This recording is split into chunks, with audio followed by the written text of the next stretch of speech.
Hi, good morning everybody. My name is Bianca and we're at France Nursery here today with Ed. We're going to go check out some wonderful kumquat trees. So we're going to be looking at two really popular varieties, both Nagami and Fukushu. So the reason today we're talking about Nagami and Fukushu is because they are the two most popular in the United States that you'll see commonly. Okay, so if you have no idea what a kumquat is, you've never seen this fruit before in your life, they are a type of citrus that is really, really small, really petite. They're kind of oblong, like an olive shape, and the peel is actually edible. It's actually the best part. It's a sweet peel, so you pop these in your mouth whole, and the inside is a sweet, tart, juicy burst of flavor. So when they're fully ripe, they're these beautiful golden orange orbs.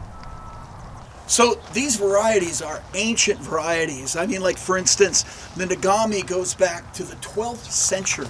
Yeah. You know, they've been a part of the Asian market for many, many, many years.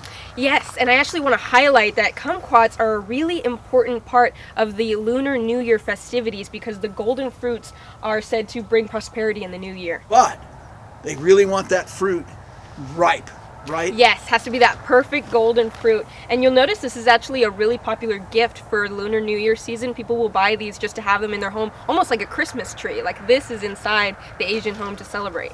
The important thing about eating a kumquat is, here's a trick. Okay. Oh! And it disappeared. Trick is, Okay. pop it in your mouth, Okay. completely, Okay. start chewing, Okay. and don't stop. Right, let it really get Just- that flavor you out. gotta 'Cause blend the it. skin, exactly. You gotta blend the Yeah. skin, you gotta blend the skin. Right? I'm gonna show you that juice inside. Wow! Yeah, got juice. But the juice is acidic. You know, so the juice is acidic. So the trick is Very tart. blending that skin with that juice. These are wonderful container plants as well. Probably, in my estimation, their ornamental quality alone makes them outstanding edible ornamentals, okay? And I think a lot of that ornamental value comes from that smaller leaf, tighter structure. It has a really bushy green appearance, and of course it's evergreen, so it looks like this all year long. So my own dad has one of these, a Nagami kumquat specifically, in a 24-inch pot, which is what we're looking at here today. It's a little bigger than this one, and it is just so heavily laden with fruits. I just sold my house in Antioch with half of my citrus collection, and in that collection was a 49-year-old Nagami kumquat in a container. The Nagami, it had fruit on it year-round. I particularly liked it right around Christmas time too, because that's really when the orange really starts to really express itself. I also think right at the beginning of spring when they start to bloom, those teeny white flowers, so fragrant, and the last heavy fruits are still hanging, it's gorgeous. I tell you what, that fragrance, that's what makes it such a popular indoor-outdoor plant for colder climates. Yes. So the other great thing about these kumquats are they're really hardier than most other citrus as well. But they're also pretty accommodating to that indoor-outdoor growing. As long as you got plenty of light inside, they'll accommodate a little bit less humidity where other citrus really can't stand that dry climate inside. Right.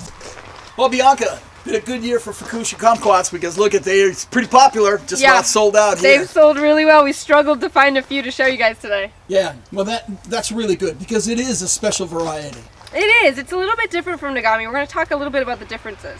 I think especially the biggest difference is going to be in that fruit, right, Ed? Yes, yeah, absolutely. Yeah. What are those different shapes? Yeah, the different shapes. So the Nagami is a little bit more of that oval, oblong shape, whereas the Fukushu is really round. And I would say a little bit sweeter. Would you agree? Oh, absolutely. To be exact, I think that the distinctive difference between the two is that the Nagami has a real acidic flesh. Yeah. Whereas the Fukushu's flesh is not quite as acidic. Still some, very citrusy. Yeah. Okay, but definitely that sweet skin mixed with that flesh and the Fukushu makes for just a lot less acidic experience.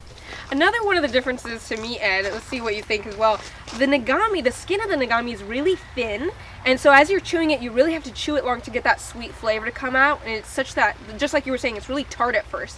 Whereas with the Fukushu, the rind is a little bit thicker. I don't know the specific, but it's a little bit thicker, and so you're working through that sweet pith a little bit faster than you are with the Nagami. What do you think? I think so. I actually think that the sweetness of the skin of the Fukushu is a lot better than the Nagami as well. It's stronger. Yeah. It hits you more. You really get more of that sweetness right away, whereas the Nagami, you get it a little bit later in the aftertaste as you're chewing. Yeah, and you know, I always find that what really, attracted me to the Fukushu, it's just more pleasant to me in the way it, the way it bites, the feel. Yeah, I think that added pith almost gives it more of like a creamy, spongy, like it's more substance there. And it blends much faster. Yeah, so that's a good. Yeah, you get that great experience of that citrus mixed with that sweet skin very quickly. That's what it is. So one thing I do want to note, just for those that maybe aren't so familiar with nursery pot sizes, of course the Nagami that we were looking at were much, much bigger. They were in big 24-inch pots. Now we're looking at number 5 containers. So this pot is a lot more similar to what the average backyard gardener is going to get to pick up to put in their home backyard in your pot or in your ground.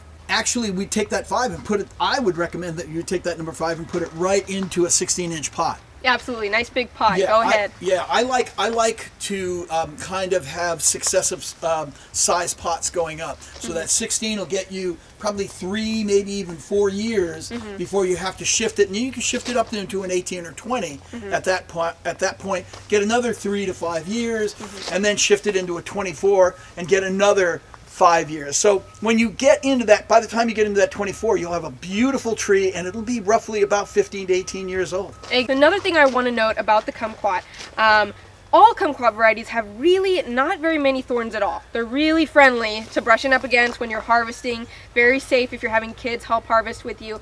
And one note I want to mention too, we just looked at the Nagami. The leaf is a little bit more pointed and smaller on the Nagami, whereas the Fukushu has a lot more of a rounded leaf. It's really cute, and that reflects also in the fruit, a lot more of a rounded fruit.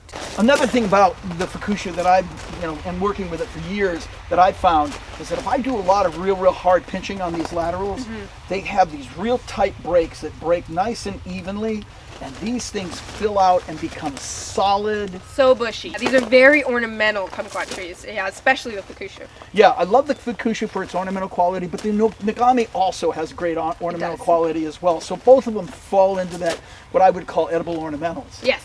But I've also, the one I've got currently is in a 24.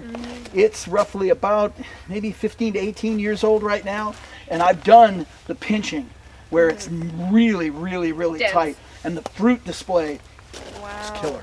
Yeah. So once they're established too, that I find that is wonderful is that I'll have fruit on them year round. Yeah. So there's always something to go in and pick one off.